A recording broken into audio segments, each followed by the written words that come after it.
wa ashabihi rasulillahi ajma'in. Puji syukur atas kehadirat Allah Subhanahu wa Ta'ala yang selalu senantiasa melimpahkan rahmat dan karunia-Nya kepada kita semua, sehingga kita dapat berkumpul dalam kegiatan kajian Pekanan Ramadan pada sore hari ini. Salawat serta salam tak lupa kita kirimkan dan curahkan kepada Nabi besar Muhammad SAW yang telah membawa kita dari alam kebodohan dan kegelapan ke alam yang penuh dengan ilmu pengetahuan dan kebahagiaan seperti yang kita rasakan pada saat sekarang ini.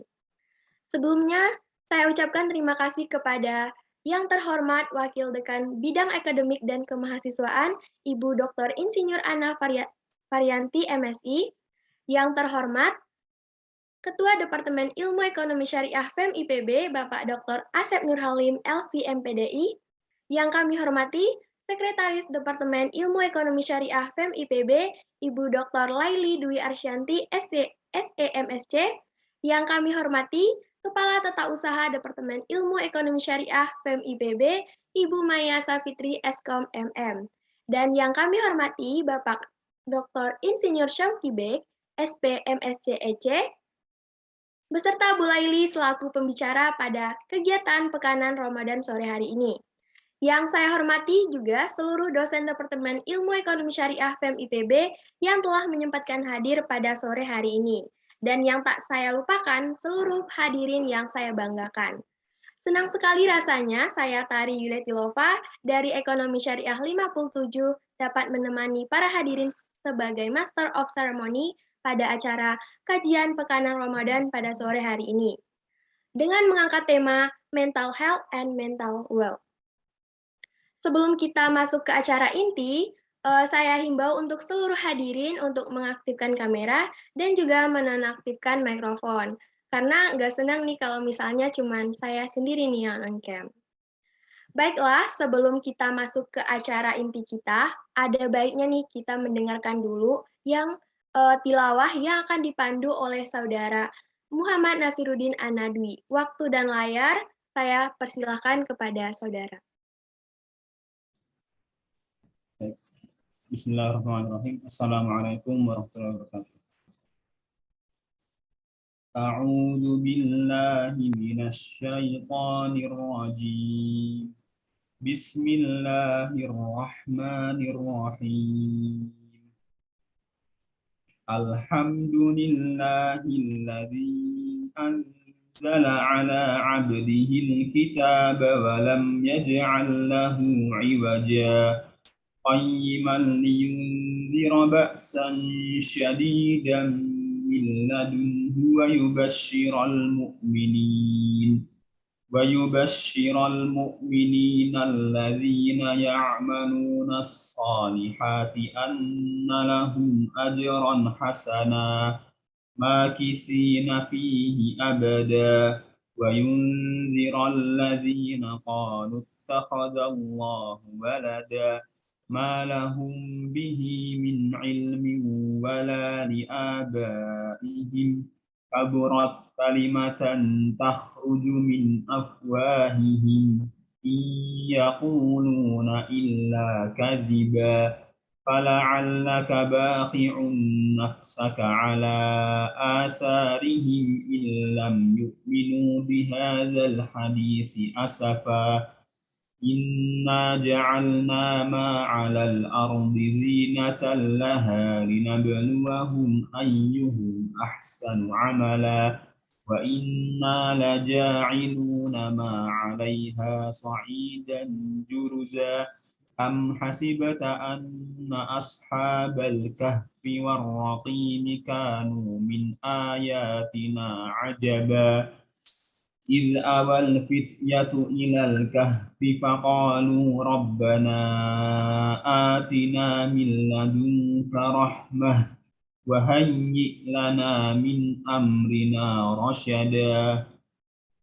Sadaqallahul azim wa sadaqa rasulihil karim. Wassalamualaikum warahmatullahi wabarakatuh. Waalaikumsalam warahmatullahi wabarakatuh. Terima kasih kepada saudara Muhammad Nasiruddin Anadwi yang telah membacakan ayat suci Al-Quran. Semoga dengan dibacakan ayat suci Al-Quran tadi dapat menambah keberkahan kita pada sore hari ini.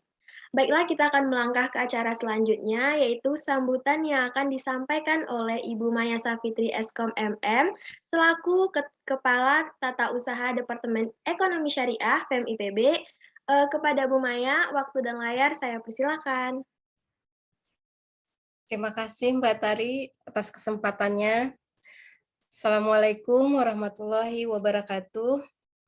Puji syukur, marilah kita panjatkan kehadiran Allah Subhanahu wa Ta'ala yang telah memberikan nikmat dan kesehatan kepada kita semua, sehingga kita dapat berkumpul pada acara hari ini. Tak lupa salawat beserta salam kita haturkan untuk junjungan kita Nabi besar Muhammad SAW beserta keluarga dan para sahabatnya. Yang saya hormati Sekretaris Departemen Ilmu Ekonomi Syariah, Ibu Dr. Laili Dwi Arsyanti. Yang saya hormati Bapak Irfan Syokibek sebagai narasumber kita kali ini bersama dengan Bu Laili. Yang saya hormati Ibu Ibu Wakil Dekan Bidang Akademik, seharusnya duluan. Mohon maaf, Bu Anna Varianti. Selamat datang, Ibu. Yang saya hormati Bapak Ibu wali mahasiswa yang telah berkenan hadir bersama kami, rekan-rekan tenaga kependidikan di lingkungan Fakultas Ekonomi dan Manajemen, dan juga adik-adik mahasiswa yang saya banggakan. Selamat datang pada acara kajian Pekanan Ramadan pekan ini. Izinkan saya di sini sebagai Ketua Panitia acara kajian Pekan Ramadan ini, yang saat ini memasuki pekan kedua Ramadan, untuk mewakili Ketua Departemen Ilmu Ekonomi Syariah, yaitu Bapak Dr. Asep Nur Halim, yang kebetulan juga sedang mengisi tausiah di tempat lain. Saya mengucapkan terima kasih kepada Bapak Dr. Irfan Syokibek dan juga Ibu Dr. Laili Dwi Arsyanti yang telah berkenan mengisi kajian Pekanan Ramadan ini. PKR Pekan ini mengambil tema mental health dan mental wealth. Nanti Pak Irfan dan Bu Laili akan menjelaskan apa itu mental health dan juga apa itu mental wealth dan apa kaitan antara keduanya, dan juga bagaimana seorang muslim harus mensikapi hal tersebut. Pak Irfan dan Bu Laili sudah ahli nih di bidang ini. Mudah-mudahan Pak Irfan dan Bu Laili memberikan wawasan keilmuan dan juga keimanan, menambah keimanan kita semua. Kami berharap kajian ini membawa manfaat dan dampak baik untuk kita semua. Dan juga kami berharap semoga Bapak Ibu dapat terus mengikuti kajian Pekanan Ramadan ini setiap pekannya. Demikian sambutan ini saya sampaikan. Saya akhiri. Assalamualaikum warahmatullahi wabarakatuh. Waalaikumsalam warahmatullahi wabarakatuh. Terima kasih Bu Maya atas sambutannya. Baiklah nih kita lanjutkan ke acara selanjutnya, yaitu kita dokumentasi dulu di awal karena ya biasanya lebih segar di awal gitu. Buat teman-teman dan hadirin semua yang belum on cam dulu yuk, kita foto dulu. Mungkin saya tunggu selama 20 detik nih untuk mengaktifkan kameranya. Di sore hari kita ngabuburit dengerin kajian Pekanan Ramadan. Saya nih on cam dulu.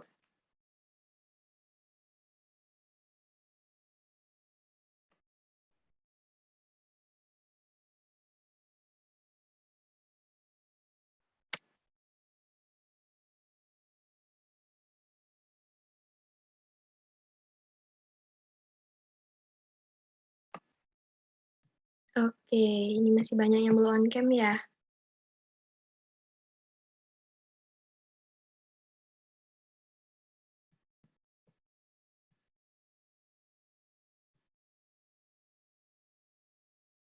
Kita tunggu 1 menit lagi kayaknya.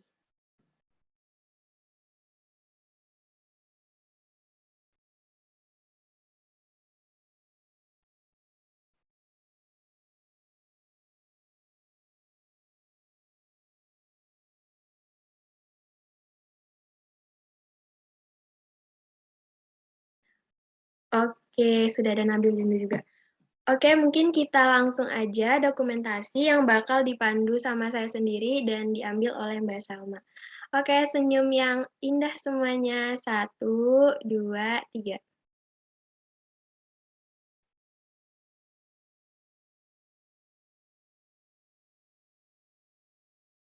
Oke, udah semua. Makasih hadirin semua yang udah sempat untuk on cam, boleh menonaktifkan kameranya kalau misal terkendala jaringannya.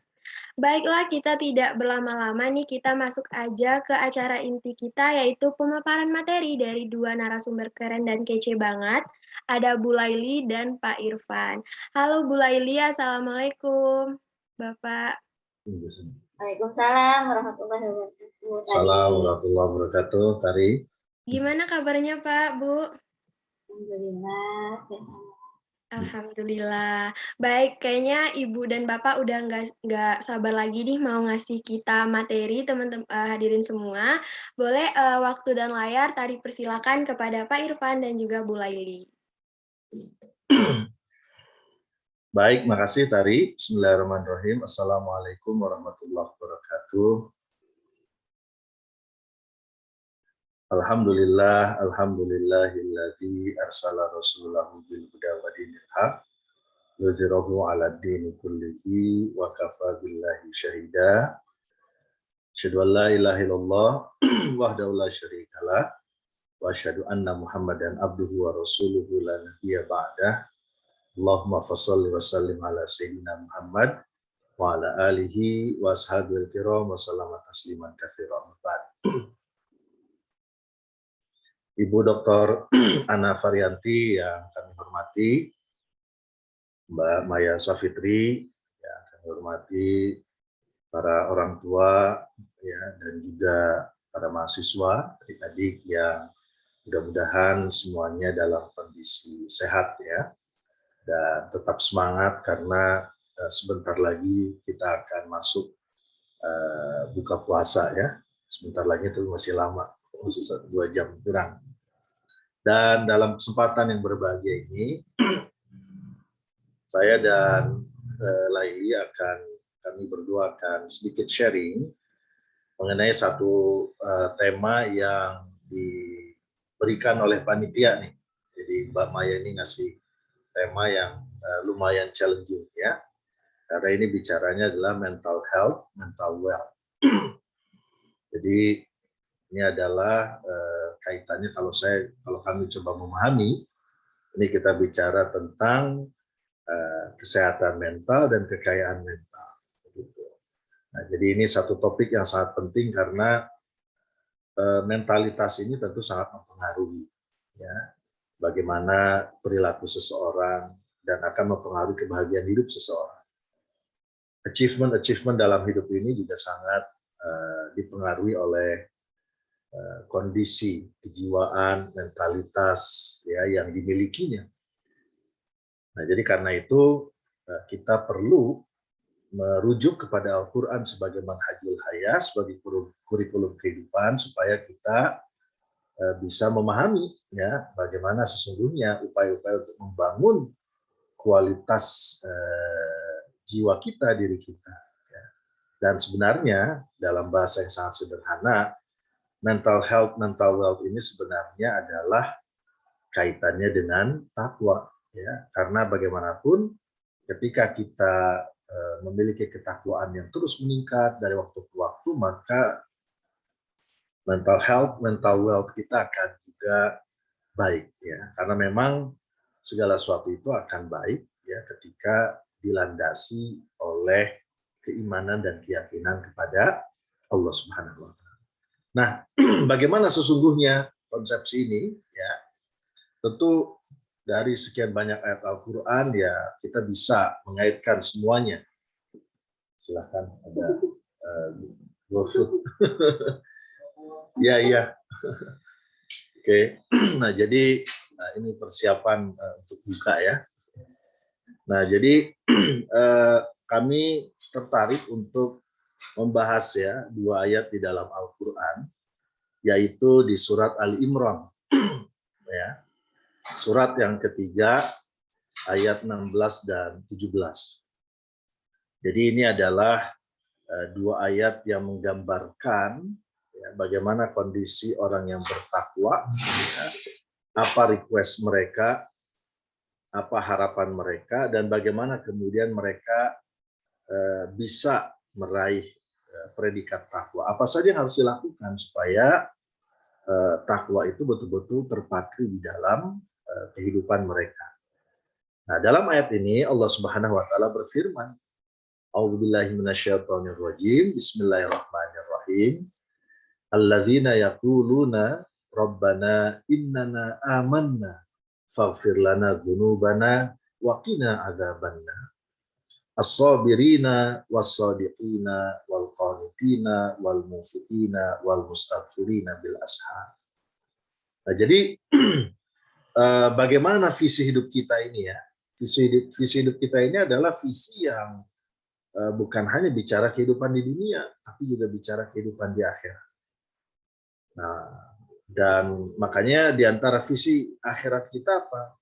Ya mudah-mudahan kita dijaga dan dijauhkan ya oleh Allah dari siksa neraka. Makanya puasa ini kan kalau kita lihat ya sekarang ini kan kita ada di pertengahan 10 hari yang kedua ya. Nah, jadi kalau 10 hari pertama itu rahmat, 10 hari kedua itu adalah maghfirah ya. Maka 10 hari yang ketiga itu adalah pembebasan dari api neraka, itu minan nar. Nah, jadi bagaimana visi kita? Visi kita itu adalah bahwa hidup ini pondasinya adalah harus iman. Karena kalau nggak pakai iman, nanti akan terjadi banyak paradoks dalam hidup ini. Ya, betapa banyak orang yang kaya secara materi, ya crazy rich dari sisi harta, tapi crazy beneran dari sisi mental. Ya, jadi crazy rich dengan crazy secara mental crazy. Ya. Nah, jadi mentalnya gila misalnya begitu ya. Betapa banyak negara-negara masyarakatnya yang sudah maju tapi kemudian mereka tidak bahagia ya. Kemudian angka bunuh dirinya tinggi dan sebagainya. Kenapa? Karena fondasi imannya nggak ada. Nah, jadi supaya hidup itu berkah maka fondasi kita adalah fondasi iman. Ini harus terus kita perkuat. Ya, dan request kita simple kepada Allah. Ya Allah, innana amanna. Ya, kami ini sudah beriman ya Allah. Maka request kami simple ya Allah. Apa request kami? Faghfir lana. Ini request pertama. Faghfir lana dzunubana. Ya, request kita sama Allah, ampuni dosa kami ya Allah. Ya, dosa lisan kami yang mungkin telah menyakiti orang lain. Ya, dosa tangan kami yang mungkin kami telah menulis yang membuat orang lain merasa tersinggung ya, yang telah membuat dosa dengan sebab tulisan atau sekarang dosa nge-tweet, dosa di medsos, itu kan kombinasi antara tangan dan pikiran ya. Nah, dosa-dosa itu ya Allah kami mohon ampun. Faghfir lana dzunubana. Dan request kedua adalah waqina adzabannar. Ya. Jadi supaya terbebas dari siksa api neraka. Itu dua request kita ya. Jadi kami telah beriman, maka ampuni ya Allah dosa kami. Ya, ampuni semua dosa kami. Ya, dan bebaskan kami, pelihara kami, jauhkan kami dari apa? Dari siksa neraka. Nah, ternyata dua request ini membutuhkan sejumlah persyaratan. Ya. Makanya di dalam ayat yang berikutnya, pada ayat yang ke-17 di sini ada sejumlah hal yang harus kita lakukan supaya request kita dikabulkan oleh Allah Subhanahu wa taala, supaya dosa-dosa kita diampuni dan kita dilepaskan dari api neraka. Karena kalau kita terpelihara dari siksa neraka, tidak disiksa, artinya apa? Artinya insya Allah kita masuk surga, kan begitu. Ya, kita akan masuk ke jannahnya, ke surganya Allah Subhanahu wa taala. Nah, apa yang menjadi request atau menjadi requirement ya, terms and condition ya, supaya dua hal ini bisa dikabulkan. Yang pertama adalah as-sabiri, yang sabar, was-sadiqin ya, nah ini kejujuran, wal qanitin yaitu ketaatan, ketundukan, kepatuhan kepada Allah Subhanahu wa taala. Kemudian yang keempat ada wal munfiqin ya, yaitu senantiasa berbagi. Nah, jadi seperti itu ya. Dan yang berikutnya adalah wal mustaghfirina bil ashar. Nah, yang menarik semua ini bentuk jamak. Makanya nanti ada yang keenam indikatornya, yaitu adalah berjamaah. Nah, jadi rupanya 6 hal ini harus kita lakukan. Ya, kalau dosa kita ingin diampuni, kalau kita ingin dipelihara, dijaga dari siksa neraka. Dengan kata lain, kita masuk surga. Nah, jadi begitu. Nah, makanya sore yang bahagia ini, ya insya Allah saya dengan istri akan kita dalami ya masing-masing ya, mana as-sabirin, kemudian as-sadiqin, ya al-qanitin, al-munfiqin, ya, kemudian al-mustaghfirin bil ashar. Nah, silakan gantian. Nah, sekarang giliran istri saya. Silakan. Ayo. Baik Bapak Ibu yang saya hormati dan ada mahasiswa yang kami sayangi. Dia indikator yang pertama, condition yang pertama adalah sabar. Sabar ini bentuknya aktif, bukan pasif. Jadi sabar bedakan dengan pasrah. Jadi sabar ini integrasi dari berproses, tidak berbatas, dan menerima takdir. Jadi ikhtiar dan tawakal, ikhtiar dan tawakal. Jadi sifatnya aktif. Nah, kalau pasrah kita menyerah artinya ya, menyerah. Nah, sementara kalau sabar ini aktif, artinya kita perlu berikhtiar ya dalam bersabar.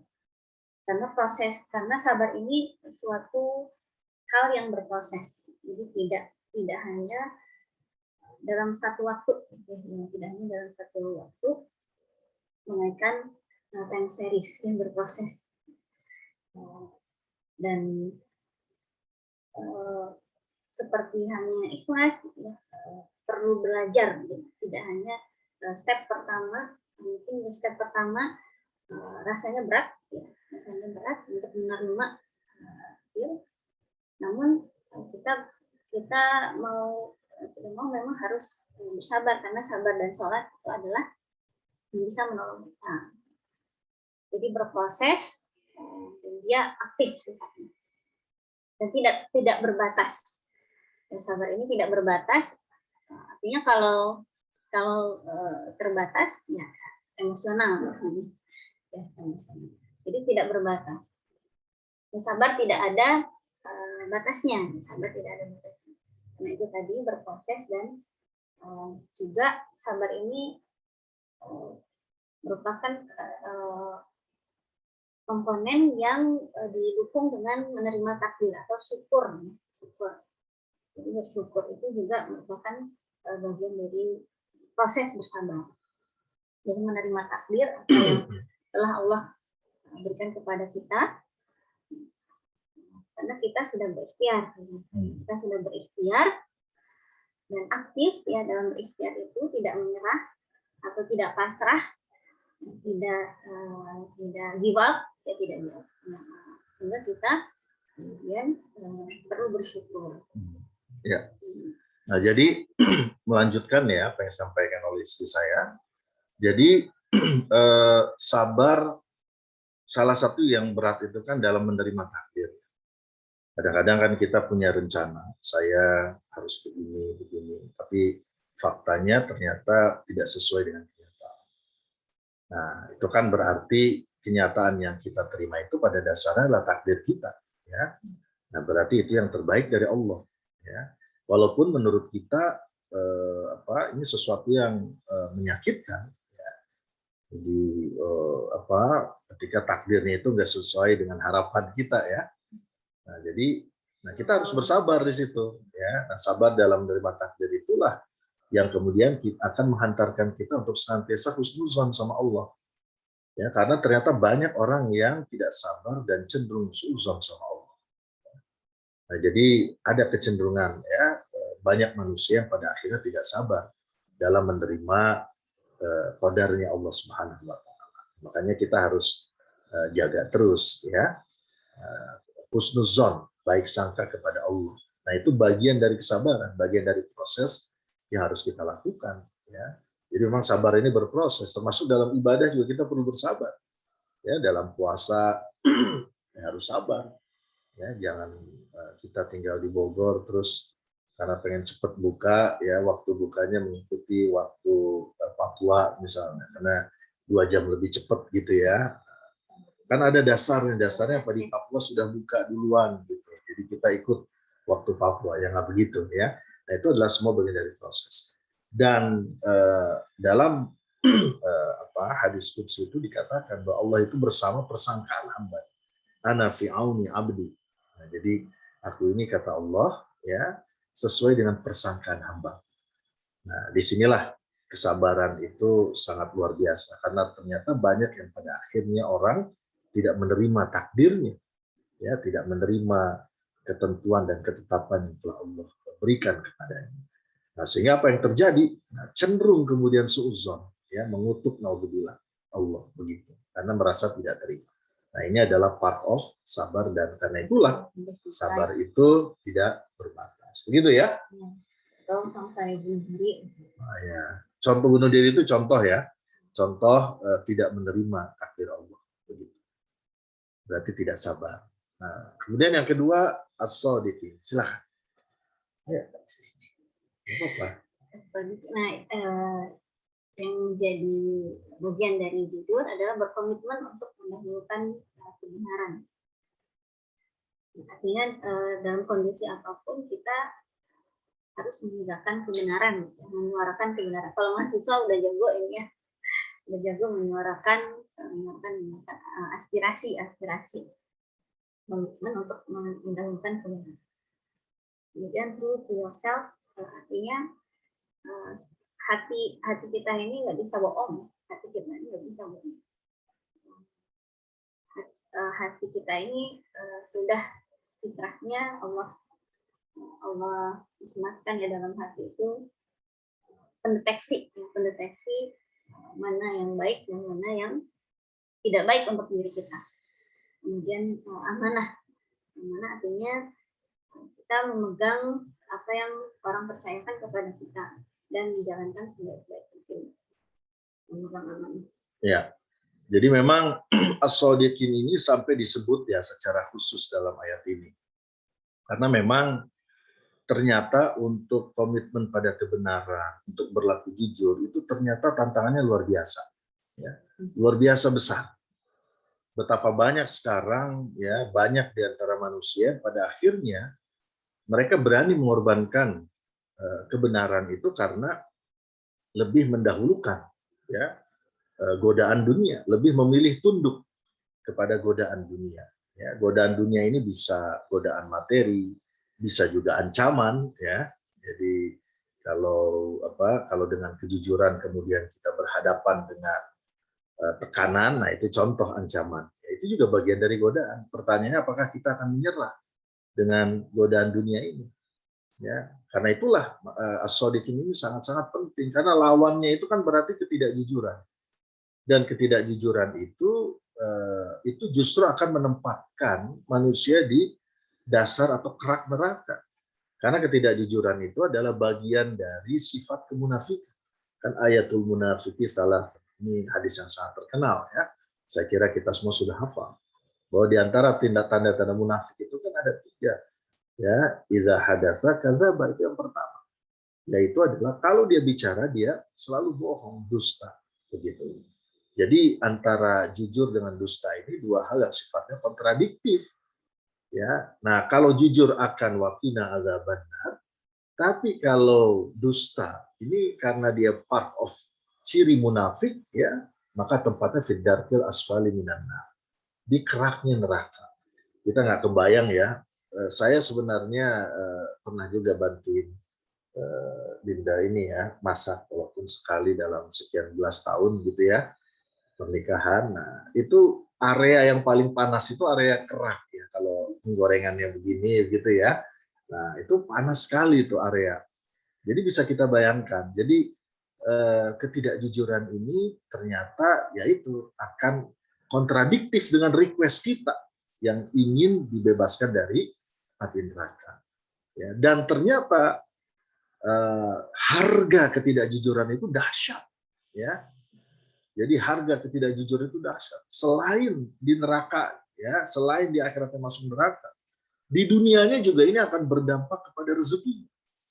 Ya, karena ketidakjujuran kan berarti akan leading to ketidakamaнаhan, ya kan? Nah, kalau leading to ketidakamaнаhan, apa price dari tidak amanah atau dengan bahasa lain khianat? Price dari pengkhianatan itu adalah ya hidupnya nggak akan bahagia, ya, dan rizkinya akan sempit gitu. Makanya dalam hadis yang sangat masyhur dikatakan al amanatu tajlibur rizqa wal khianatu tajlibul faqr. Ya, harga dari amanah itu apa? Akan mendatangkan rezeki. Ya, tapi wal khianatu tajlibul faqr. Harga dari pengkhianatan itu akan mengakibatkan kemiskinan. Nah, jadi begitu, ya. Makanya selain di nerakanya akan kedar ke asfal minan nar, di dunianya dia akan sempit. Ya, mungkin dia secara materi kaya, tapi dia akan merasa sempit dengan kekayaannya. Mungkin di dunianya dia pintar dengan gelar profesor dan gelar-gelar lain, ya, mungkin sampai 8 gelar, 10 gelar, ya. Tapi pada akhirnya dia tidak merasa berkah dengan gelarnya. Ya, dia tidak menjadi lebih bijak dengan ilmunya. Jadi seperti itu. Makanya hati-hati dengan ketidakjujuran. Karena itulah at any cost we have to maintain kejujuran ini, ya. Jadi kita harus jaga terus at any cost, ya, karena ini adalah bagian dari karakteristik orang-orang yang akan Allah berikan rahmat dan kasih sayang. Begitu. Ini yang kedua. Kita lanjut ke yang ketiga, al-qanitin, yaitu adalah ketaatan. Silakan. Yang ketiga adalah taat. Bagaimana untuk Bapak Ibu dan ketahui ya, taat itu yakin pada ketentuan Allah. Dalam melaksanakan perintah, kita yakin bahwa memang Allah betul-betul misalnya dan menjauhi larangan. Yang misalnya melarang riba, kita yakin enggak? Misalnya riba itu bisa merugikan kita. Kita yakin tidak Allah telah melarang riba. Maka kita akan menjauhi itu, menjauhi riba. Maka kita perlu yakin ya pada ketentuan Allah. Dan saat ini tidak ada ketaatan ya, tidak ada ketaatan pada kemaksiatan. Artinya jangan sampai sama-sama kompak atau taat untuk bermaksiat. Ya, jadi refleksi dari al-qanitin itu adalah tadi yang disampaikan oleh Bu Laili, ya, Laili, yakin pada ketentuan Allah itu artinya apa? Artinya kita meyakini apa yang Allah sampaikan dalam Al-Quran itu adalah kebenaran yang sifatnya mutlak.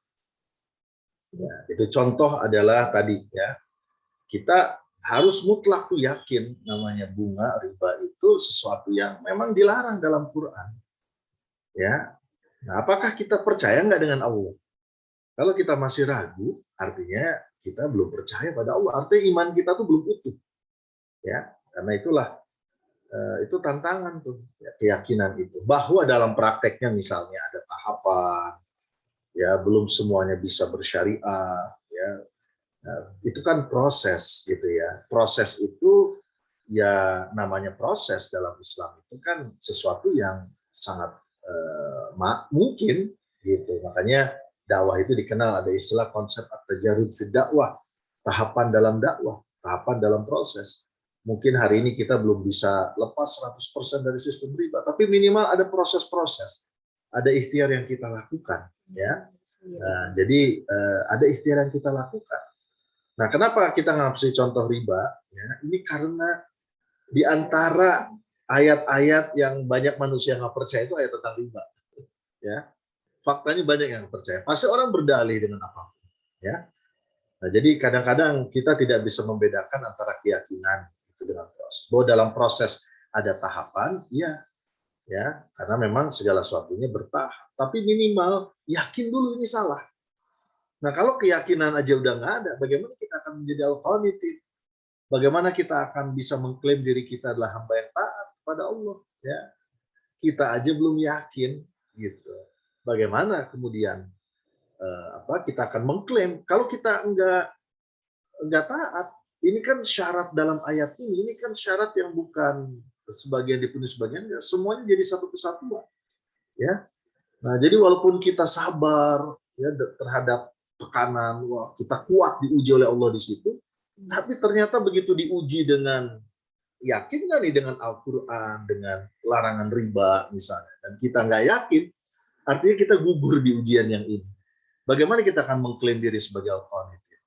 Ya, bagaimana Allah akan mengabulkan request kita untuk faghfir lana dzunubana wa qina adzabannar? Jadi harus dari hati dulu, yakin dulu. Ya, bahwa sekali lagi saya ulangi, bahwa kalaupun prosesnya bertahap itu adalah something else. Itu sesuatu yang lain. Ya, tetapi keyakinannya harus ada. Nah, kalau keyakinan tidak ada, ya kita tidak bisa mengklaim untuk menjadi minal qanitin, ya, bagian dari kelompok hamba-hamba Allah yang taat tunduk patuh kepadanya. Nah, soal tidak ada ketaatan ini adalah jadi begini contohnya.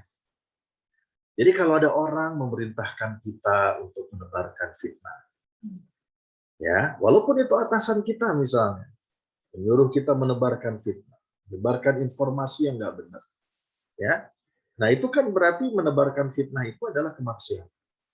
Makanya Islam tegas, Nabi SAW tegas, la ta'ata fi maksiatillah, ya, li maksiatil khaliq. Jadi tidak ada ketaatan pada kemaksiatan kepada Allah. Ya, jadi taat atas untuk melakukan kemungkaran itu nggak bisa. Makanya kita harus berani menolak. Ya, harus berani menolak. Ya, di saat misalnya lingkungan itu lingkungan yang korup misalnya ya, nah kita harus berani beda.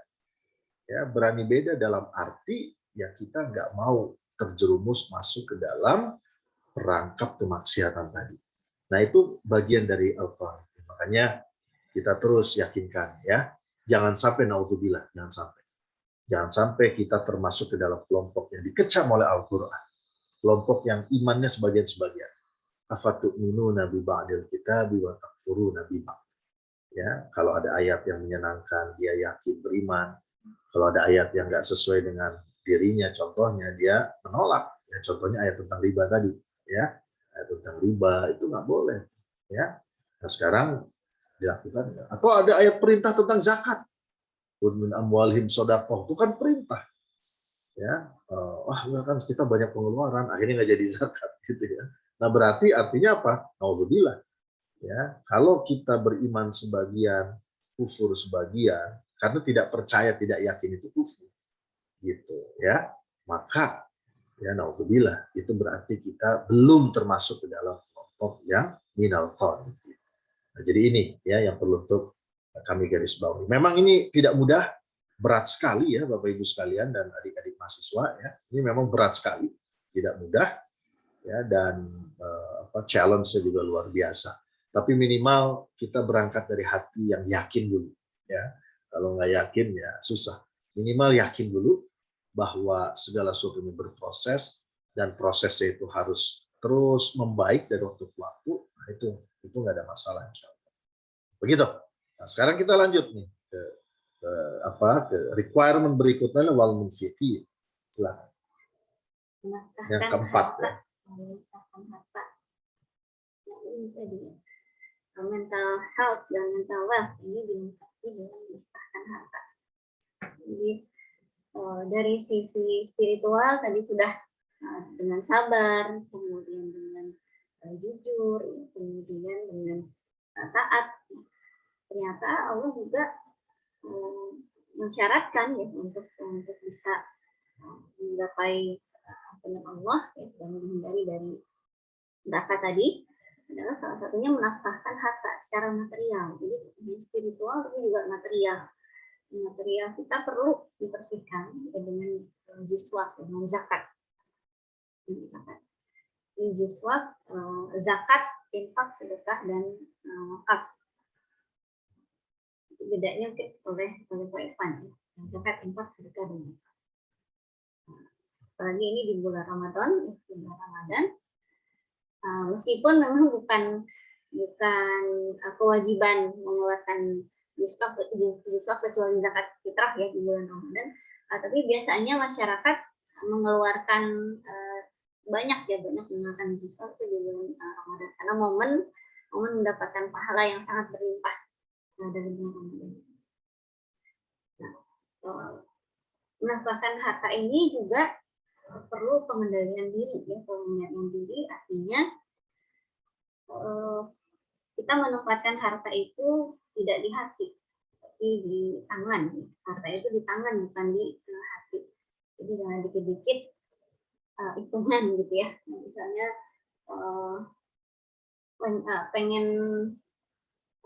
pengen ngasih ke yatim tapi di saat yang sama kita pengen beli sesuatu gitu. Memang bagus kalau misalnya kita minta kepada Allah untuk dicukupkan segalanya, tapi jangan sampai kita menghalangi pemberian kita karena keinginan kita.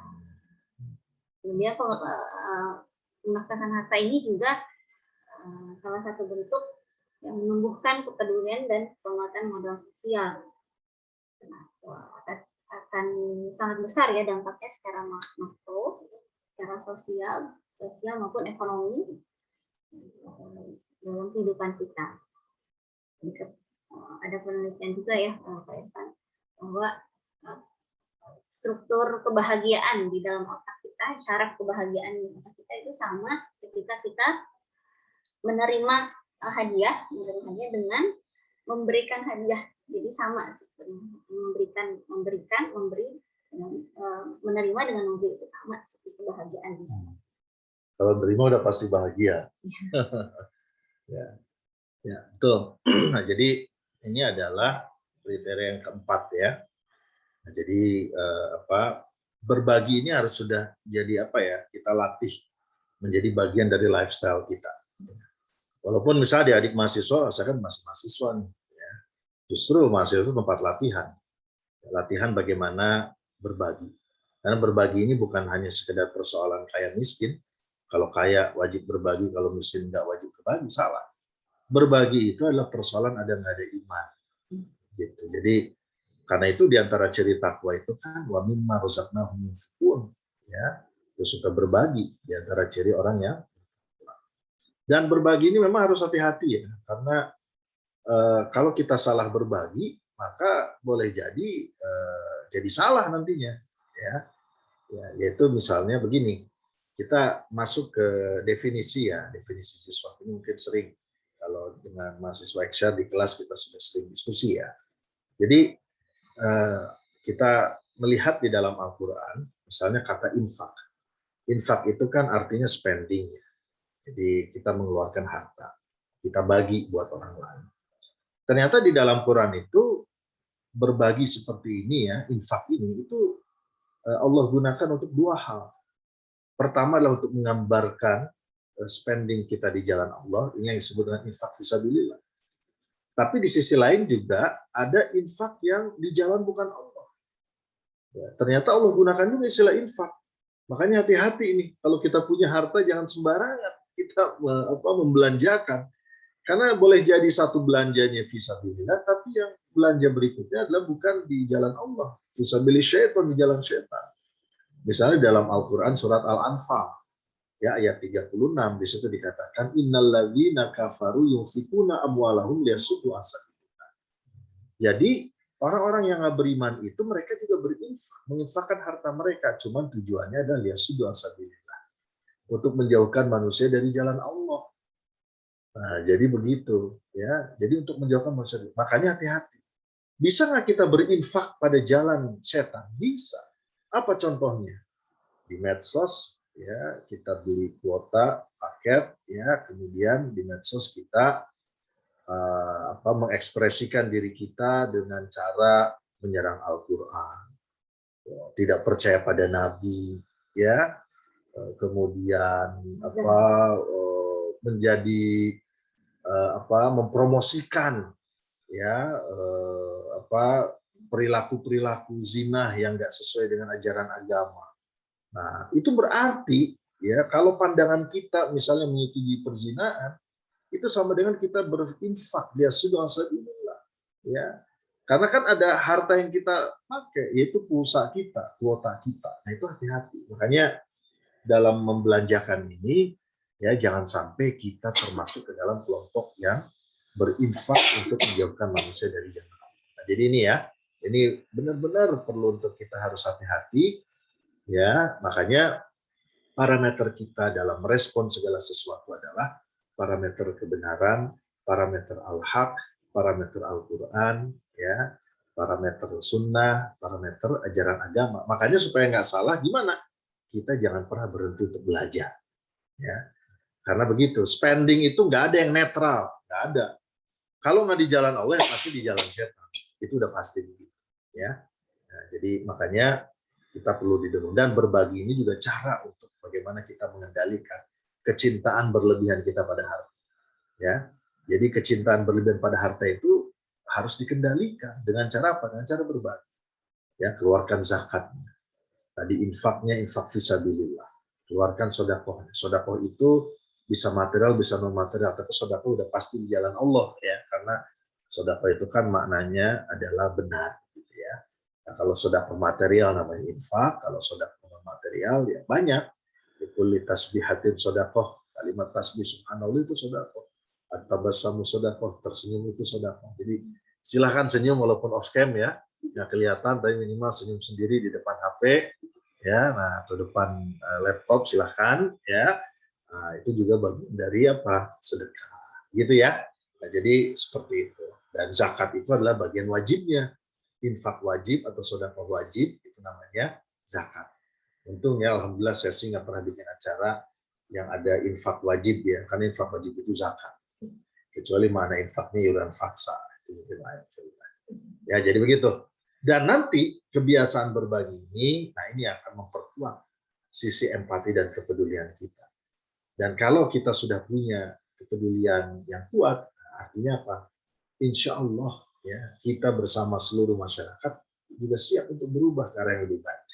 Ya, karena kepedulian, semangat berbagi ini kan merupakan modal sosial yang perlu untuk kita kembangkan. Begitu. Udah mau jam 5, ya, silakan.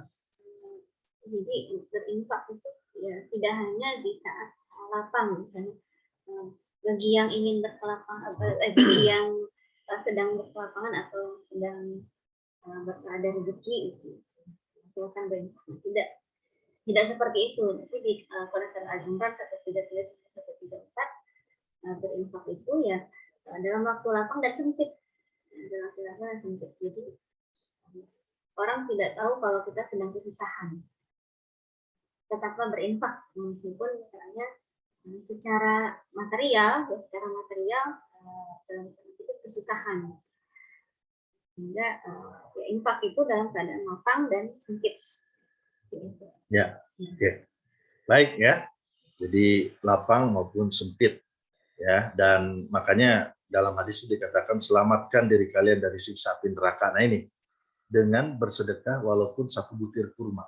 Nah itu hadis Nabi tuh, ya. Jadi selamatkan, ya, dari siksa api neraka dengan, ya, tadi request kita kan waqina adzabannar. Nah, tapi kalau nggak berinfak justru malah akan disiksa begitu. Nah, jadi karena itulah hadis ini menggambarkan pentingnya berbagi, dan bukan berarti kemudian kalau gitu kita sedekah aja 1 kurma terus, gitu ya, 1 butir, bukan begitu. Itu juga bisa, cuman maksudnya 1 butir kurma itu menggambarkan, ya, the poorest of the poor di zaman Nabi. The poorest of the poor di zaman Nabi itu paling bisa makan itu ya 2 butir, 3 butir kurma. Ya, dia cuma bisa makan 3 butir kurma, itu the poorest of the poor yang ada di kerak kemiskinan. Itu pun mereka bagi 1 butir. Buat orang yang makannya 3 butir, kehilangan berbagi 1 butir itu kan signifikan. Ya, signifikan karena sepertiga makanannya dia bagi kepada yang lain. Tapi itu cara untuk menyelamatkan diri dari api neraka. Jadi seperti itu. Nah, kemudian yang berikutnya wal mustaghfirina bil ashar, ya, yaitu memohon ampun di waktu sahur. Apakah maknanya pas makan sahur kita mohon ampun? Ya, karena sahur ini maknanya ya bisa waktu makan sahur, ya, karena ada keberkahan, ya, fihi barokah kalau kita sahur, ya, tapi ini adalah prime time, ya, untuk bagaimana bagaimana kita meminta ampun. Nah, gimana caranya? Silakan, Leli. Pertama, perbanyak qiyamul lail. Kebiasaan, membiasakan qiyamul lail. Meskipun hanya 2 rakaat, tapi biasakan bangun malam untuk memohon kepada Allah, yang berdoa kepada Allah. Dan kedua, istighfar dan kontemplasi. Ini yang perlu ya di istighfar. Istighfar ini banyak manfaatnya ya, sebagaimana juga pernah. Ya, nah, jadi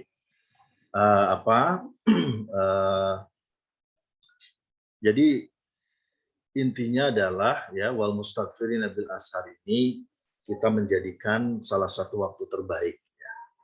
Jadi waktu terbaik dalam satu hari ya, di mana dalam waktu terbaik ini kita manfaatkan untuk banyak beristighfar.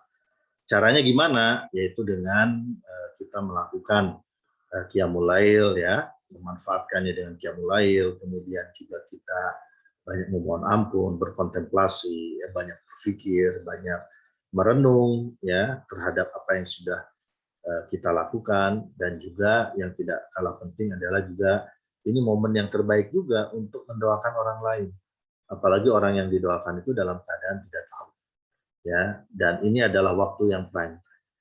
Dan semakin kita sering mendoakan orang lain dengan kebaikan demi kebaikan, ya maka insya Allah ya malaikat akan mendoakan kita. Jadi kalau kita mau didoakan malaikat, nah kita doakan orang lain. Gitu. Walaupun kalau malaikat mendoakan nggak kedengeran ya, karena kalau kedengeran bisa lari kita. Nah, jadi seperti itu. Makanya waktu sahur ini ya sepertiga malam terakhir ini adalah waktu prime time kita, ya puncak kita ya di dalam memohon, meminta ampun kepada Allah Subhanahu wa taala. Makanya jangan kelewat gitu ya. Nah, Ramadan ini kan ngajarin kita untuk istiqomah bangun sebelum subuh ya. Jadi kita dilatih istiqomah bangun sebelum subuh. Tapi jangan cuma bangun sebelum subuh makan aja, enggak.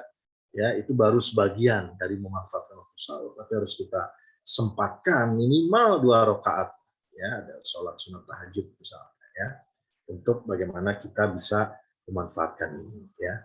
Nah, jadi seperti itu ya barangkali. Dan yang terakhir adalah semua tadi ya, as-sabirin was-sadiqin wal qanitin wal munfiqin wal mustaghfirin bil ashar, itu semua dalam bentuk jamak. Semua itu dalam bentuk jamak. Artinya apa? Kita harus ya jangan melupakan satu hal, yaitu berjamaah. Nah, jadi berjamaah ini hal yang sangat penting dan fundamental. Dan berjamaah ini harus kita tunjukkan dalam 2 hal minimal, dalam ibadah dan dalam muamalah. Ya, berjamaah dalam ibadah, misalnya berjamaah sholat di masjid, begitu itu contoh. Ya. Berjamaah dalam muamalah, misalnya muamalah maliyah, berjamaah di bidang ekonomi. Muamalah sia-sia, bukan sia-sia ya. Muamalah sia-sia, misalnya berjamaah dalam bidang politik. Ya, muamalah berjamaah dalam bidang hukum, berjamaah dalam bidang sosial. Pendeknya berjamaah itu dalam semua aspek dalam kehidupan kita, dan ini adalah yang harus kita bangun dari umat ini. Ya. Karena kekuatan umat ini itu adalah bersama jamaah. Ya, jadi kalau kita berjamaah, dan makanya musuh-musuh Islam itu akan selalu berusaha melemahkan kekuatan umat ini supaya nggak muncul ukhuwah, nggak muncul semangat berjamaah yang solid. Ya, kita ini selalu disibukkan dengan PR-PR yang selalu dilontarkan oleh orang-orang atau pihak-pihak kelompok-kelompok yang nggak suka terhadap keutuhan, persatuan, ukhuwah, keumatan ini. Kadang-kadang dibentur-benturkan ya antara ketaatan pada agama dengan ketaatan pada negara. Padahal dua-duanya itu bukan bukan sesuatu yang harus kontradiktif. Dua-duanya bisa sejalan. Ya, taat pada agama, taat pada negara, itu ada 2 hal yang sejalan dalam Islam. Tapi mereka yang nggak suka, nah kadang-kadang dibentur-benturkan. Makanya keberjamahan ini menjadi satu hal yang sangat penting. Dan perlu disadari bahwa berukhuwah berjamaah itu bukan barang jadi. Ini adalah proses. Jadi memang proses ya. proses yang harus kita lalui dengan kesabaran tadi, ya. Prosesnya juga harus dilalui dengan kesabaran. Prosesnya juga harus berjamaah itu ya harus dilalui dengan selain sabar juga dengan mengedepankan kejujuran. Ya, bagaimana kita akan bisa punya ukhuwah yang kuat kalau di dalamnya tidak ada kejujuran, ya. Makanya ada lagu yang mengatakan jangan ada dusta di antara kita, ya. Ketahuan angkatan berapa ya? Saya dan ini Bu Ana, kalau di Ekshar itu angkatan milenial itu bukan dari angkatan 35 sesuai dengan waktu kelahiran menurut BPS, tapi mulai dari 34 ya. Jadi dari saya angkatan pertama Bu Ana, angkatan milenial di ITB ya. Nah jadi nggak mungkin ukhuwah berjamaah itu akan tegak kalau di dalamnya ada kedustaan ya. Kemudian juga tadi harus dalam ketaatan. Ukhuwah yang hakiki itu adalah ukhuwah yang dalam bingkai ketaatan. Ya. Jadi dalam bingkai ketaatan kepada Allah Subhanahu Wa Taala. Karena kalau dalam bingkai ketaatan, maka kita akan melahirkan berbagai macam kebaikan demi kebaikan. Ya. Tapi kalau bingkainya adalah ketidaktaatan, maka yang terjadi adalah kekacauan demi kekacauan. Ya, dalam terminologi Al-Quran itu disebut dengan ma'isyatan donka. Ma'isyatan donka itu kehidupan yang semraut. Wa man a'rada an dzikri fa inna lahu ma'isyatan donka wa nahsyuru yaumal qiyamati a'ma. Itu surat Toha ayat 124. Wa man a'rada an dzikri, barang siapa yang sengaja berpaling dari ingat Allah, maka Allah akan beri apa? Ma'isyatan donka, kehidupan yang semraut. Kesemrautan pribadi, kesemrautan keluarga, kesemrautan kehidupan bertetangga, kesemrautan sosial, kesemrautan politik, kesemrautan ekonomi, ketidakadilan dan sebagainya. Itu semua ma'isyatan donka. Nauzubillah ya. Kalau semraut itu artinya apa? Jadi ya berat memang situasinya, kacau semuanya itu, ya tidak berkah dan sebagainya. Makanya ini penting ya, kita bingkai kebersamaan ini dalam ketaatan. Ya, kemudian tidak mungkin ada ukhuwah ya kalau nggak ada semangat saling berbagi. Ya, kalau semua berpikir dirinya sendiri, berpikir mengambil, ya itulah makanya kapitalisme itu mengajarkan kita untuk always taking. Ya, sementara ya brotherhood, ya kemudian unity, persatuan itu nggak akan mungkin bisa tercapai. Ya, persatuan Indonesia itu nggak akan mungkin bisa terrealisasi kalau cara berpikirnya berpikir mengambil. Nah, makanya bingkainya harus bingkai berbagi, gitu. Karena yang efektif itu adalah tadi berbagi. Artinya apa? Saling peduli satu sama lain, gitu ya. Nah, kemudian juga tadi bingkai ukhuwah itu adalah kita senantiasa mendoakan satu sama lain, ya, saling meminta ampun, meminta maaf. Nah, kemudian saling mendoakan. Itulah esensi ukhuwah, ya. Dan dari situ nanti akan lahir semangat berjamaah. Mungkin mau nambahin? Cukup ya, saya kira itu aja. Makasih banyak. Saya kembalikan ke pembawa acara, ya. Mudah-mudahan bermanfaat apa yang kami sampaikan. Ya, makasih banyak. Wassalamualaikum warahmatullahi wabarakatuh. Silakan Tari. Waalaikumsalam warahmatullahi wabarakatuh. Terima kasih banyak Bapak Ibu yang saling melengkapi ya Pak materinya. Apalagi ini materinya daging semua gitu. Kayaknya nih para hadirin nggak sabar mau bertanya. Boleh nih kita masuk ke sesi selanjutnya, sesi tanya jawab. Buat hadirin yang ingin bertanya, boleh nih melalui fitur chat room atau bisa juga lewat fitur raise hand. Silakan. Udah dikasih materi yang luar biasa banget nih tadi dari sama Pak Irfan dan juga Bu Laili. Iya, Pak?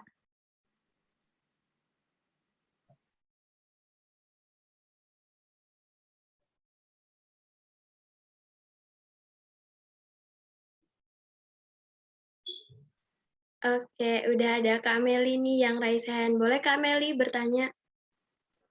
Oke, makasih Tari atas kesempatannya.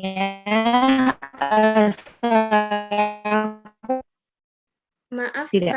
Kak Meli suaranya agak putus-putus, Kak. Masuk ya.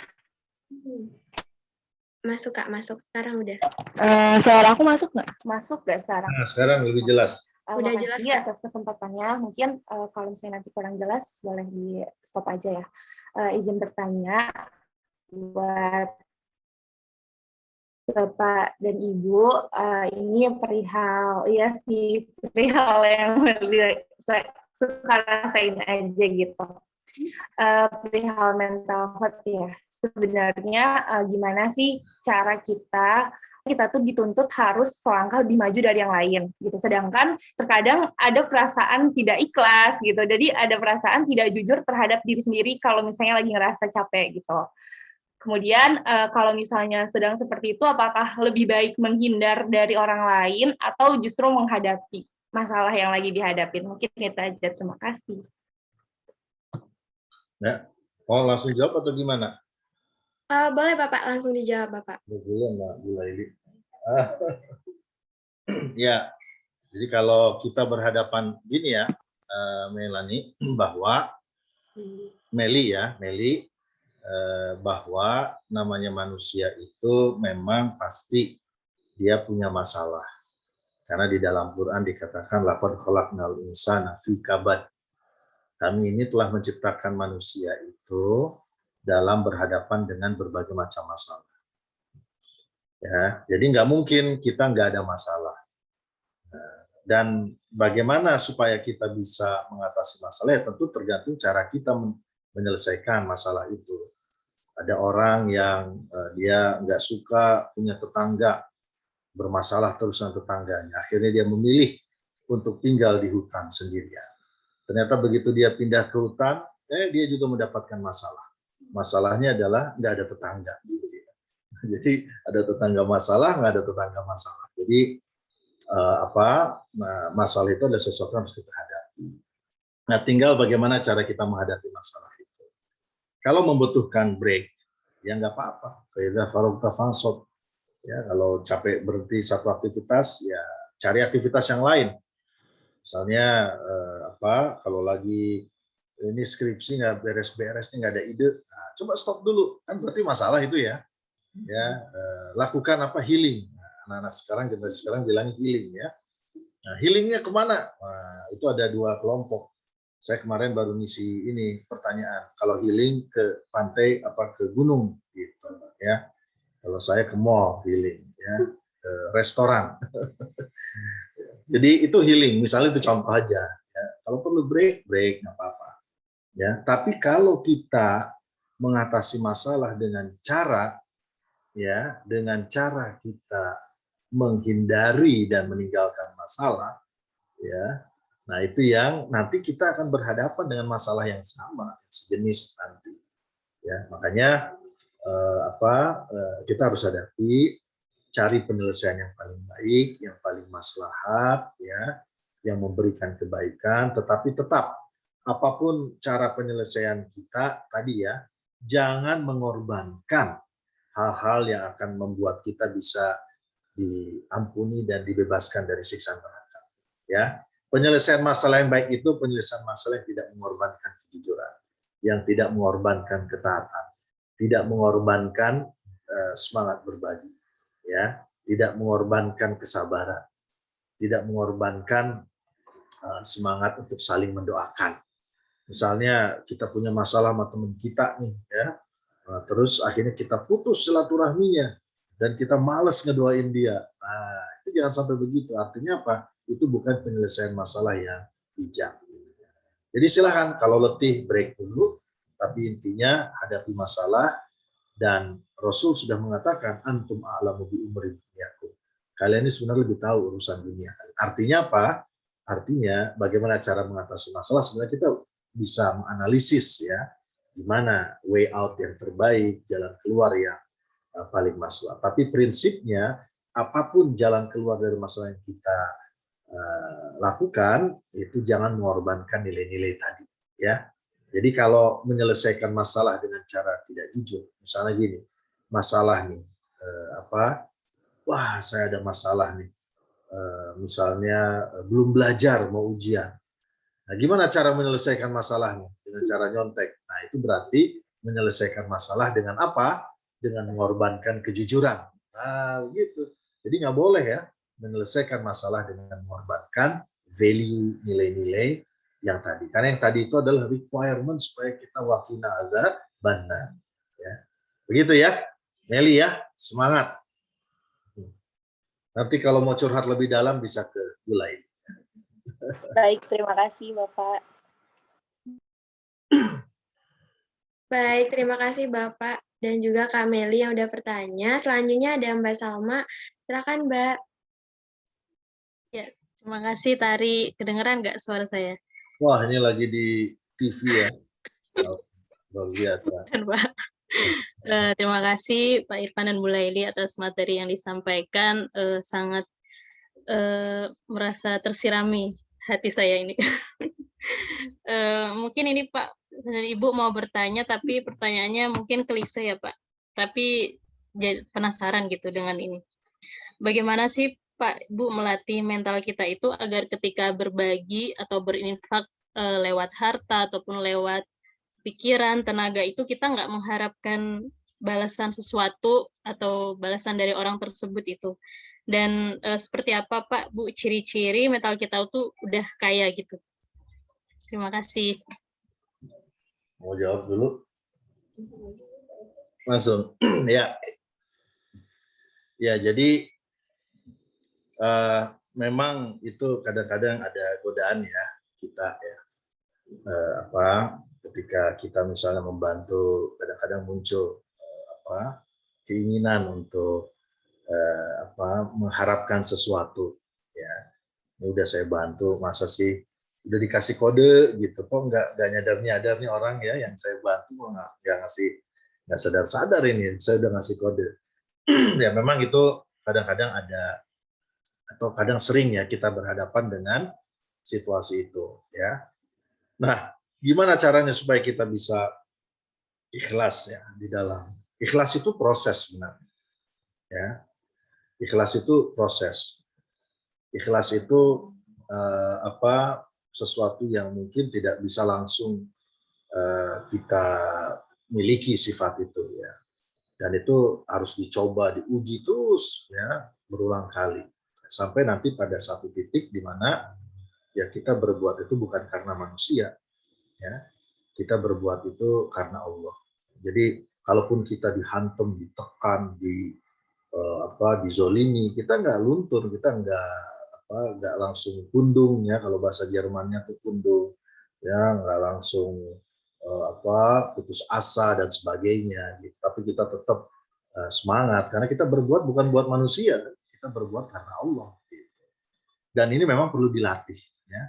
Kekuatan mentalitas itu adalah tergantung sejauh mana kita terus melatih diri kita dengan tadi bersandar kepada hal-hal tadi. Ya, bersandar kepada kesabaran yang tanpa batas, bersandar kepada nilai-nilai kejujuran, bersandar kepada ketaatan pada Allah, bersandar pada semangat berbagi, pada semangat saling mendoakan, pada semangat saling berjamaah misalnya.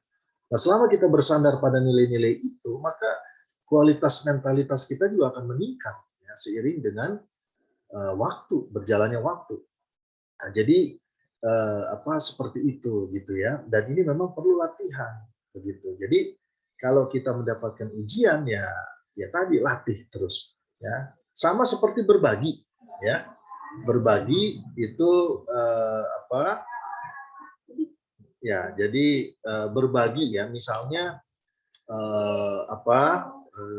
berbagi itu juga perlu latihan ya. Saya belajar ya dari beberapa guru gitu ya. Nah, jadi berbagi itu tahap pertama, berbagi karena mengharapkan balasan dari Allah langsung 10 kali lipat. Ya, itu gigi 1 ya, kalau dalam berinfak itu gigi 1. Nah, boleh nggak begitu? Boleh aja mengharapkan itu ya. Itu gigi 1. Tapi seiring dengan terus kita latih semangat berbagi, kalau sudah gigi 5, cuman sekarang mobil udah banyak matic ya. Tapi kalau pembalap kan ini ya harus bisa yang manual juga. Tapi kalau sudah pada gigi 5 itu dia berbagi itu udah karena Allah, karena dia cinta sama Allah. Ya, karena sudah dia nggak memikirkan lagi request sebelumnya, walaupun itu boleh. Karena ada ayat-ayatnya, apalagi Allah juga menjamin ya, kalau suka berbagi akan dibalas sampai 700 kali lipat. Dalam hadis dikatakan mana kosot sodakotun min malin ya. nggak akan berkurang harta yang disedekahkan misalnya. Ya, tapi pada level yang tertinggi itu dia sudah lagi nggak memikirkan itu karena dia memikirkan kecintaan kepada Allah. Jadi artinya apa? Artinya memang segala sesuatu itu berproses. Ya, jadi sama itu juga kita berproses. Gitu. Nah, jadi seperti itu. Nah, caranya gimana kalau dalam prosesnya itu? Nah, dalam prosesnya itu, kalau ada godaan setan, segera istighfar. Ya, baca astagfirullah, astagfirullah. Ya Allah, kuatkan aku, misalnya begitu. Ya Allah, beri kekuatan padaku untuk ikhlas. Ya, sekarang kita ingin menjadi minal mukhlisin, ikhlas. Tapi ada lagi level yang paling tinggi, ya, yaitu minal mukhlasin. Apa bedanya mukhlisin sama mukhlasin? Mukhlis, mukhlas. Kalau mukhlis itu ikhlas, alhamdulillah ikhlas ya, surga. Tapi dia masih suka ingat-ingat kebaikan dia. Nah, itu namanya mukhlis. Masih tahu lah, masih ingat. Kalau mukhlas, dia ikhlas dan dia udah melupakan kebaikan dia sama orang. Nah, sekarang kita latih dari level mukhlis ke level mukhlas. Begitu, ya. Jadi kalau udah levelnya mukhlas, maka dia udah nggak ingat-ingat lagi lah, nggak mengingat kebaikan jasa dia kepada orang lain. Ya, jadi seperti itu. Ya, memang ini proses ya, Mbak Salma ya, proses yang harus terus dilatih. Perbanyak aja istighfar, gitu ya. Kalau kita kesel nih orang nggak kodenya, doain aja, doain kebaikan. Ya, doakan dengan kebaikan supaya dia dapat hidayah, misalnya supaya dia menjadi orang yang semakin baik. Nanti doa itu akan kembali kepada kita. Begitu ya, mudah-mudahan bisa menjawab. Terima kasih. Terima kasih banyak Bapak Ibu. Baik, terima kasih Mbak. Dan sepertinya Pak masih ada 2 pertanyaan lagi di komentar, di kolom komentar. Boleh Tari bacakan aja ya Pak. Dari Bu Maya, jadi anak saya ikut sholat di masjid, oleh panitia diberikan uang untuk berbelanja barang yang paling disukai di bazar masjid. Setelah belanja, anak-anak kembali ke ruangan untuk duduk kembali. Oleh panitia, barang yang dibeli harus ditukar dengan temannya yang di sebelahnya. Anak saya bertanya, kenapa kakak harus tukaran bunda? Kan kakak nggak suka dengan barangnya. Kakak lebih suka dengan barang yang kakak beli. Bagaimana ya Pak cara menjelaskan hikmahnya? Gitu. Ya, memang paling berat itu menjelaskan hikmah sama anak-anak ya. Ya, karena harus betul-betul dengan kesabaran, dengan bahasa yang dipahami betul ya. Nah, jadi itu bisa ya, bisa juga dalam menjelaskan hikmah itu bisa dikaitkan dengan kisah-kisah para sahabat misalnya, ya, kisah-kisah isarnya para sahabat, ya, bagaimana semangat saling membantu dan bahkan mengorbankan dirinya untuk kepentingan orang lain, ya. Nah, jadi bisa caranya approach-nya bisa macam-macam, ya. Makanya sebagai orang tua, nah kita juga harus terus mengupdate diri kita ya, supaya kita semakin banyak mengetahui kisah-kisah hebat para sahabat, ya, kisah-kisah hebat para ulama ya dalam konteks bagaimana berbagi ya sesuatu yang dicintai. Justru berbagi yang paling berat dan paling baik itu yaitu adalah berbagi sesuatu yang sangat dicintai. Makanya dalam Al-Qur'an ya surat Ali Imran ayat 92 di situ dikatakan lan tanalul birra hatta tunfiqu mimma tuhibbun. Lan tanalul birra, tidak sekali-kali disebut kebaikan yang sempurna. Lan di situ ada lan. Lan itu berarti dulu, sekarang, masa depan itu enggak lan, enggak akan pernah. Hatta tunfiqu mimma tuhibbun. Ya, sampai kemudian kita menginfakkan harta ya yang paling kita cintai. Nah, begitu ayat ini turun ya, Abu Thalhah radhiyallahu anhu langsung tuh dia menginfakkan kebun Bairuha ya, kebun di dekat Masjid Nabawi. Dia langsung infakkan itu untuk Rasulullah, ya, untuk kepentingan agama. Karena itu kebun yang dia cintai gitu ya, kebun yang dia cintai.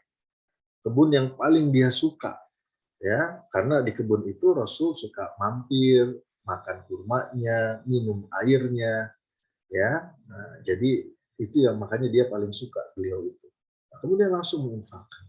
Ya demikian pula Umar bin Khattab, setelah dilihat-lihat, oh dia punya tanah yang dia sukai di Khaybar. Nah, kemudian tanya sama Nabi, gimana nih? Ya Nabi, ini harus diapain nih tanah? Nah, disitulah kemudian kata Nabi, kalau engkau suka, ihbis aslah wastabil samarota. Kalau engkau suka, tahan pokoknya, ya, dan sedekahkan hasilnya. Begitu. Nah itu yang jadi dasar wakaf. Nah jadi memang seperti, dan justru kita harus latih. Dan itu saya kira bagus ya, yang di bazar masjid itu, sanlatnya itu bagus, karena dia mengajarkan berinfak yang terbaik, sesuatu yang disenangi. Karena selama ini kalau orang mengajarkan infak itu kan sesuatu yang ya yang kurang bagus gitu ya. Jadi yang sisa-sisa 1.000 ikhlas lebih baik daripada 10.000 nggak ikhlas gitu. Padahal masuk toilet aja udah 2.000, misalnya begitu. Kan harusnya dibalik, 10.000 ikhlas lebih baik daripada 2.000 nggak ikhlas.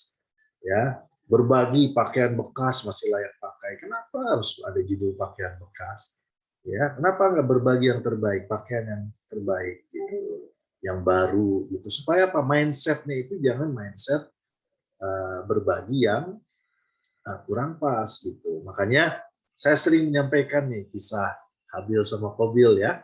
Habil kita tahu kisahnya, Qabil juga keduanya putra Nabi Adam alaihissalam. Ya, Qabil itu petani, Habil itu peternak. Dua-duanya senior kita ya di IPB angkatan pertama gitu. Ya, jadi Qabil sama Habil. Dan kita tahu ceritanya, konfliknya, dan kita tahu bagaimana cara penyelesaiannya, kan disuruh berbagi, disuruh mengorbankan, berkurban, berbagi yang terbaik. Nah, apa yang terjadi? Qabil sama Habil itu dalam bertani dan juga beternak itu nggak pernah melanggar ketentuan Allah. Dia jalankan dengan baik. Tapi begitu ada datang perintah berbagi, keduanya terbagi menjadi dua. Qabil yang petani bilang, saya yang capek kok.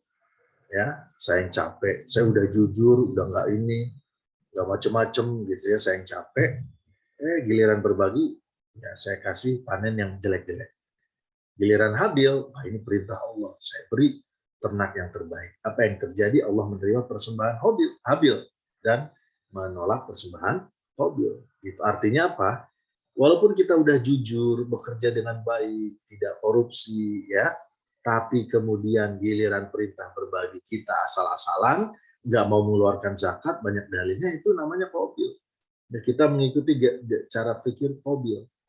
Ya, makanya anak-anak sesi kan alhamdulillah ya Tariyah sudah nggak pernah bikin bakti sosial mengumpulkan pakaian bekas masih layak pakai. Karena kalau pakaian bekas itu namanya Qabil style of giving. Ya, bukan berarti nggak boleh, kan ini bekas tapi tasnya tas Hermi bekas ya, bekasnya juga masih puluhan juta, ratusan juta. Ya, tapi maksud saya bekas silahkan, tapi sebagai bentuk syiar nggak usah bekasnya itu ditonjolkan bahwa itu pakaian bekas, tapi kalau yang bekasnya harganya mahal, ya itu nggak apa-apa gitu. Tapi maksud saya adalah syiar, cara pandang, ya, mindset, cara berpikir, memandang sesuatu, ya, bukan sisa, tapi berbagi itu adalah yang terbaik. Nah, makin baik itu kalau makin berat kita, ya, makin berat. Walaupun tentu dalam Islam ini juga kita dilarang berlebih-lebihan, ya, dilarang dalam ibadah juga nggak boleh kita berlebih-lebihan ya, tetapi bukan berarti jadi asal-asalan gitu, karena nggak boleh berlebih-lebihan jadi asal-asalan, salah. Islam itu ingin yang terbaik, yang optimal. Nah, jadi karena itulah mindset berbagi ini harus kita arahkan ke arah yang lebih baik, begitu ya. Salah satu melatih ikhlas juga, melatih ikhlas salah satunya dengan memberikan yang terbaik. Ya, betul. Ya. Jadi memang diajak bercerita aja ya, Mbak Maya. Misalnya cerita sahabat yang masuk surga. Nah, itu orang yang suka berbagi. Dan berbaginya nggak asal-asalan, berbagi yang dia senengin. Ya, gitu. Jadi berbagi yang dia senengin, akhirnya apa? Para sahabat itu dapat gelar radhiyallahu anhum. Nah, apa maksud radhiyallahu? Allah itu ada ridho. Allah ridho sama mereka. Mereka semua generasi terbaik. Jadi diajak dengan cerita-cerita begitu, ya, sekaligus juga kita sodorkan figur-figur yang bisa jadi teladan, gitu ya, figur-figur yang bisa jadi teladan. Sekarang ini kita krisis figur, Ya, kita krisis figur. Siapa sekarang figur yang layak gitu untuk kita teladani? Kita kan menghadapi krisis. Orang-orang soleh yang baik, yang lurus, yang seia sekata perkataan perbuatan itu kan makin langka gitu. Nah, karena itu kita kenalkan dengan figur-figur yang ada. Ya, Rasulullah, para sahabat itu figur-figur yang sudah teruji. Dan kata Jabir bin Abdullah radhiyallahu anhu, beliau mengatakan tidak ada satupun sahabat yang Allah berikan kecukupan rezeki kecuali mereka semua pernah berbagi yang terbaik, yaitu berwakaf. Sambung. Begitu ya, mudah-mudahan bisa menjawab.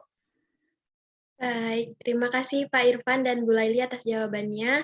Mungkin kita bakal bacain pertanyaan terakhir karena kita udah hampir buka juga. Pertanyaan dari Nabil Jundu. Bagaimana nih Pak cara mengatasi ketakutan yang selalu muncul ketika dihadapkan kepada suatu amanah? Seperti misalnya kita selalu dihadapkan dan diminta untuk mengemban amanah, tapi takut untuk mengambil amanah tersebut dan terkadang labil untuk mengambil dan menghadapi ketika sudah mendapatkannya. Mungkin bisa dijawab Pak dengan singkat.